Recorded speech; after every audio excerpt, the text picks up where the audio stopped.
Hi YouTube, it's Kathy and I'm here to announce the 17th round of the Queer Lit Readathon.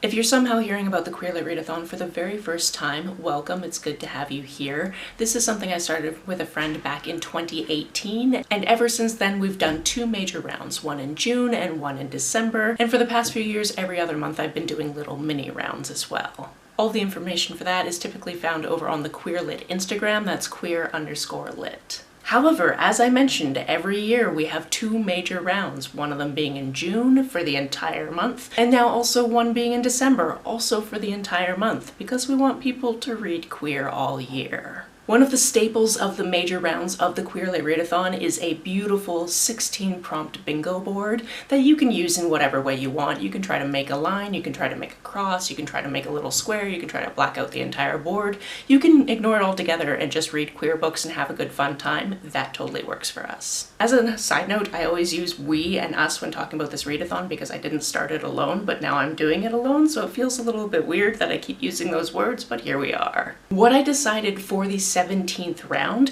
is, since there are 16 prompts on the bingo board and we've had 16 previous rounds, I decided to grab a prompt from each of the 16 previous rounds to fill out the bingo board this time. And what a beautiful bingo board it is. Thank you so much to my previous host Rogan for telling me what text was used before on this, because I was having trouble figuring out exactly which font we used and I wanted to keep it consistent. I feel like I've covered all the usual bases for what this readathon is, when it's happening, all of those types of things, but if there's anything I've missed, please let me know down in the comments below. I usually also post this video a little bit earlier in May, but I'm currently traveling. I live in Canada, I'm currently in Germany, so I've had to push it back based on when I could be in a room alone by myself to film. So other than telling you should probably follow the Instagram, we also have a Discord. I'm going to put up a challenge on Storygraph so you can be more organized. And also, if hashtags are still a thing in this modern age, you can use the hashtag QueerLitRead. With all of that out of the way, let's talk about the bingo board. I'm gonna scooch over a little bit.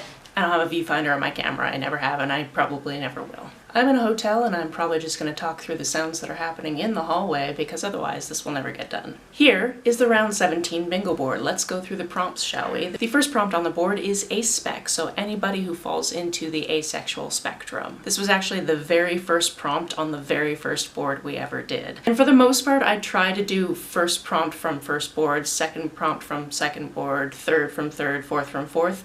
However, there would have been some duplicates if I did it that way, so whenever I've ran into duplicates, I just picked something else that was on that board. The second prompt is see yourself, so we want you to find a book with the same sexuality as you or something similar to you. Maybe they have a similar interest, maybe they're from a similar background, just something that you can connect to on a personal level. Third, we have a good old standby, which is rainbow cover, either a cover that has all the colors of the rainbow or a cover that has one of the predominant colors, or if you want to be a little bit different, you can do a cover that's reminiscent of one of the other flags. This one, like many of them, is definitely up for your own interpretation. Our fourth prompt, as always, is the choose your own prompt, and then let us know in your TBR what prompt you've chosen. I really like seeing what people choose because sometimes it's something really obscure and sometimes they're just like, I wanted to read a book from this country, so I'm gonna do that. The possibilities are absolutely endless. As long as it's queer, it counts. Our fifth prompt is femme over 40, which is similar to a prompt that we had many rounds ago, which was woman over 40. I decided to change it up to femme just to be more inclusive. And also this is poignant because last month I turned 40, so I'm in this category now, yay for me. Our sixth prompt is retelling, so this could be a retelling of a Shakespeare play, mythology, a fairy tale, anything as long as it's queer. Our seventh prompt is shorter than a novel, so this could be a short story anthology, this could just be a short story, this could be a novella, this could be a poetry anthology, it's totally up to you. Our eighth prompt is queer sports. Now, if you've seen me on this channel for a while, you know that I love sports narratives and I don't actually really care about sports all too much. So I've always found that funny and I'm really enjoying that there is this big resurgence of people talking about the queer folk that play sports. I also happen to be wearing my I'm coming to the cottage shirt while I film this, so yeah. The 9th prompt is messy queers. Sometimes the situations are just incredibly dramatic and yeah, it's fun to watch from afar, isn't it? The 10th prompt is beyond LGBT, so we want an identity that isn't summed up in those first 4 letters of the acronym. This is where you've got your queer questioning, your intersex, your pan, your omni. There's so many different other options, and this is just a reminder to read widely within that spectrum. Prompt 11 is folklore, so this could do really well with the retelling as well. If you had like a folklore tale that's being retold, that means you could double up those squares, which, by the way, I didn't mention earlier, but you can double up, triple up as much as you possibly can. If you can find a book that fits like 5 prompts, I am impressed and I want to know about it. Prompt number 12 is escape. This is one of those ones that's very open to interpretation, so people can be literally escaping within the text. You can be reading something to escape from what's going on, gestures vaguely at the world. There are many different interpretations. Prompt 13 is creepy queer, so anything kind of scary or creepy or body horror or anything in the horror genre definitely fits here. Prompt 14 is pretty self-explanatory, and that's nonfiction. This can be any form of nonfiction. It can be a memoir, it can be about a specific subject, it's totally up to you.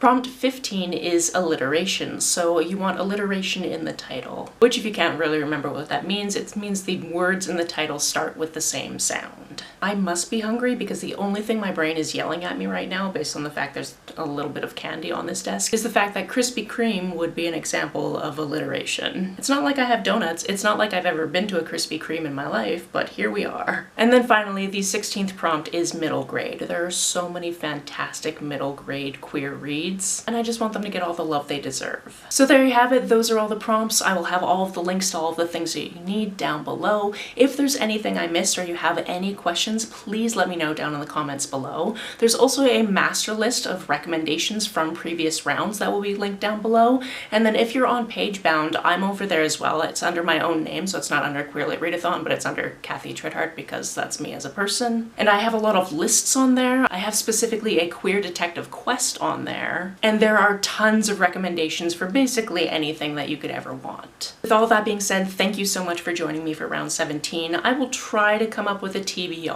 before the readathon starts, but as I said, I'm traveling. I'm not actually back in Canada until a week into June. So for that first little while, I'm kind of limited to what I currently have on my phone and what I can get from the library on my phone in that time frame. So I might not be able to come up with a TBR that I know is going to black out every single thing on the bingo board, but I'm going to try my best. That's it for now. Tell me which prompt you're most excited for down in the comments below. On the way down in the comments, if you hit that subscribe button, that would be very nice of you. If you don't feel like leaving a comment but want to make sure that I know you were here, just leave me an emoji or a smiley face if you happen to be on your keyboard.